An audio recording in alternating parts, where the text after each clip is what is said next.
Stay tuned. Coming up, we explore the capacity of the human brain to process sensory stimuli into short-term memory and the impact this can have on situational awareness.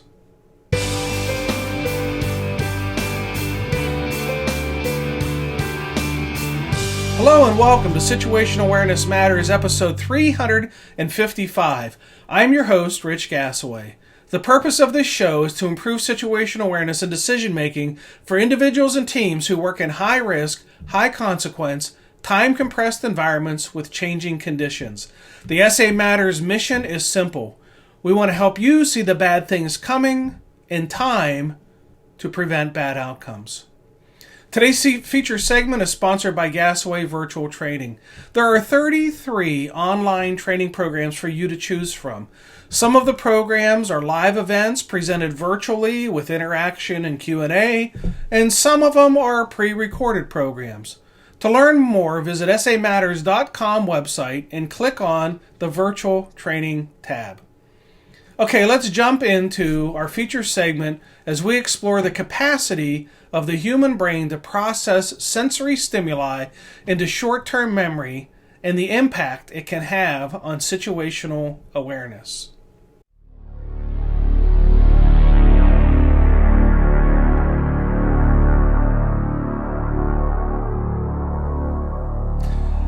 If you've spent time reading through the articles on the Situational Awareness Matters website, or if you've attended one of my situational awareness programs, you know your brain is truly an amazing, yet fallible, organ. That theme continues in this contribution as I talk about your vulnerability to suffer from information and sensory overload under stress. Your brain is awesome at capturing, processing, storing, and recalling information. But it has its limitations, especially when it comes to memory under stress. There are 4 steps in the process of developing a memory: encoding, storage, retrieval, and forgetting. This process is quite complex. Perhaps I'll dedicate a future podcast episode to walking the readers through the complete process of memory formation. But for now, I'm going to focus on the first step, encoding. This episode explores the capacity of your brain to process sensory stimuli into short-term information storage. This is what neuroscience calls working memory. You have many kinds of memory. For the sake of this contribution, the 2 that I will focus on are short-term working memory and long-term memory. Think of working memory as being all those things currently in your mind at this moment. Some of those things are events that have just occurred, sounds that you are currently hearing, or temporary memories that have come down to you from long-term storage bins, residing momentarily in your short-term memory while you think about it or talk to someone about something. The amount of information you can capture, store, process, and recall in your short-term memory is quite limited, about 7 pieces of unrelated information, give or take 2. But as you know, an emergency scene contains a treasure trove of information to be processed, many more than 7 pieces of information for sure. You may be contemplating how thankful it is that you have the ability to sort out important information from non-important information. Otherwise, you'd be in a tough spot, right? Well, I have some bad news for you. Research shows, and my classes have validated through exercises that I conduct, that your brain isn't very good about separating important information from non-important information. There are a variety of factors that can contribute to if and how you process information. Among them are the complexity of the information, the number of senses used to process the information, the emotional connection that you have to the information, the connection the information has to existing long-term memory stores, the various senses being stimulated to process the information, the sheer volume of information. Holy cow, there's a lot that contributes to it. It is the last on this list that I want to focus on. When you are faced with a massive amount of information / sensory stimulation, your brain can struggle to keep up. As brain regions become overwhelmed, the process of taking in new information or stimuli can diminish. A system shutdown is not far from reality when it comes to how your brain responds to information overload. If this happens, your situational awareness is vulnerable. You may simply not see something or not hear something. Even though the photons of light are entering your eyes or sound waves are entering your ears, the processing centers are too busy to take in the new information. The gates are essentially closed and locked. Unfortunately, there is no process for the brain to queue information while it waits its turn in the processing. If the information doesn't get in when it knocks on the door, oftentimes it simply leaves the queue and is lost and forgotten forever. If the stimuli occurs in repetition, in other words, a continuous audible or visual stimuli, then there's a chance that when the door is unlocked, that information may be able to get in. What information gets in depends on the list I articulated above. It is possible for a piece of information to be perceived by the brain to be so important that it can, using my analogy, knock the door down and kick out whatever information the sensory processors are working with at that moment in time. When this happens, the information that it kicks out may never come back.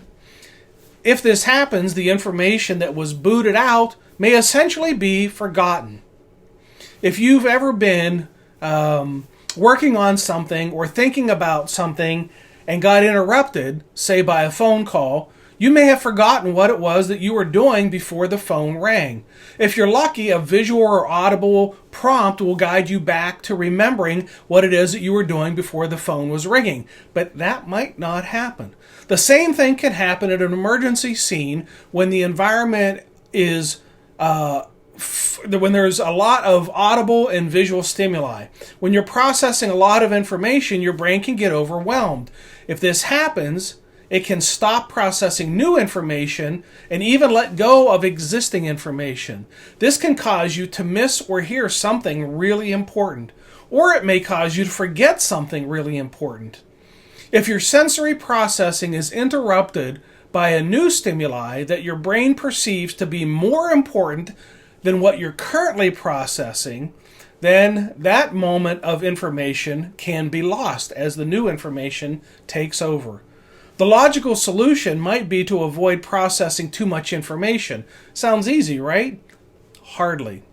But there are some things that you can do to help you stay focused. Here are some suggestions. First, understand in advance what are the most important pieces of information you need to know for the type of decision making that you're going to be dealing with. For example, when assessing a patient with a possible heart attack, the short list of information that is really important might be pulse, lung sounds, skin color, blood pressure, heart rhythm, and maybe their current medications. Understand in advance what the lesser important pieces of information are that you do not need to know for that type of an emergency that you're dealing with, so it doesn't consume precious cognitive resources with unneeded information. Using the same example, that might be a list of the lesser important information might include their last meal, old surgeries, unrelated to the heart and circulatory system and the problem that they're having now. That's not to say that any of that information isn't valuable. It's just not the most important for dealing with the urgency of someone who is going to be dying on you in the next 5 minutes from a myocardial infarction.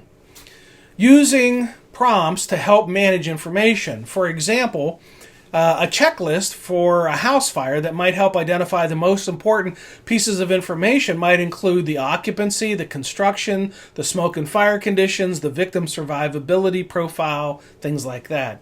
Each of these in turn might have subcategories that prompt more information or reminders. Avoid distractions and interruptions. Each of these result in audible and visual stimulation that might be processed in a way that contributes to overload. Radio discipline. There are two parts to this one. First, ensuring personnel are well trained and well disciplined on how to talk on the radio, what's important to say, and how to say it concisely. All of this will reduce the amount of unnecessary audible stimulation to be processed. Second, it can be valuable for a commander to have someone else monitor the radio to ensure that the most important information is passed along to the commander, reducing the potential for audible stimuli overload. Since 2007, SA Matters instructors have helped more than 1,200 organizations and 87,000 individuals improve high-risk decision-making, including first responders, industrial workers, military personnel, business leaders, medical professionals, utility workers, highway workers, aviation workers, oil refinery operators, and more. If you or someone you care about works in a high-risk, high-consequence, time-compressed environment, then we are here to help to improve their safety and survival and to help them accomplish the most important mission of all, and that is to go home to the ones who love them. Since the start of the pandemic, I've had some amazing opportunities to present my programs on the virtual platform for groups ranging in size from 6 to 400, with recording playbacks being viewed by more than 22,000 responders. Here's hoping the new year and the introduction of a COVID vaccine will reduce the number of cases and return us back to some form of normalcy for live, in-person training. As you will see from the upcoming list of events, things may be looking up. On January 13th, I'll be presenting Flawed Situational Awareness Lightning Round program for the International Association of Fire Chiefs Volunteer and Combination Officers Section Virtual Symposium in the Sun. On January 18th, I'll be facilitating the Minnesota Virtual Training Series featuring Eddie Buchanan talking about leading with attitude. On January 19th, I'll be presenting a Virtual Situational Awareness Barriers program for Connecticut OSHA. On January 20th, I'll be presenting a Virtual Flawed Situational Awareness program for the Maritime Fire Chiefs Association in Canada. On January 21, I'll be presenting, hopefully, a live, in-person situational awareness program for the Utah Fire Chiefs Association in Salt Lake City. On February 2, I'll be facilitating the Minnesota Virtual Training Series again, this time featuring Kit Welchland, talking about how to deal with difficult people. On February 6th and 7th, I'll be presenting 3, hopefully live and in-person, situational awareness programs at the Missouri Winter Fire School in Columbia, Missouri. On February 8 and 10, I'll be presenting 3, hopefully live and in-person, situational awareness programs for the Spring Fire Department in Spring, Texas. On February 17th, I'll be facilitating the Minnesota Virtual Training Series, this time featuring Dr. Chad Weinstein, talking about fire service leadership from the inside out. On March 4th, I'll be facilitating another Minnesota Virtual Training Series, this time featuring Brian Ward talking about barn boss leadership. On March 8th, I'll be presenting, hopefully, a live in-person situational awareness program for the National Electrical Testing Association's Power Test Conference in Orlando, Florida. On March 16th, I'll be facilitating the Minnesota Virtual Training Series program featuring Fire Chief Alan Lewis talking about recruitment and retention.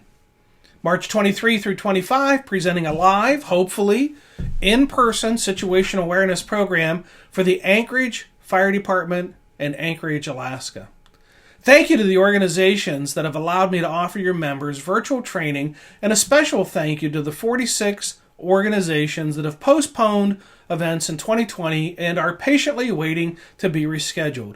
If you're interested in hosting a virtual program or a live event, just click on the Contact Us tab at the top of the SA Matters home page, and I will give you a call.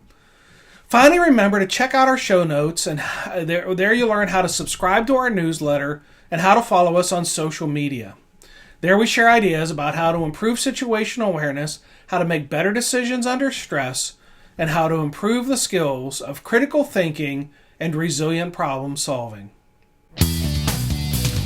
Well, that's it. Episode 355 of the Situational Awareness Matters show is complete. Thank you for sharing some of your valuable time with me today. I really appreciate your support of the SA Matters mission. Be safe out there, and may the peace of the Lord and strong situational awareness be with you always. You've been listening to the Situational Awareness Matters Show with Dr. Richard Gasaway. If you're interested in learning more about situational awareness, human factors, and decision-making under stress, visit his website, samatters.com. If you're interested in booking Dr. Gasaway for a program, or if you would like to be a guest on his show, click the Contact Us tab at the top of the homepage.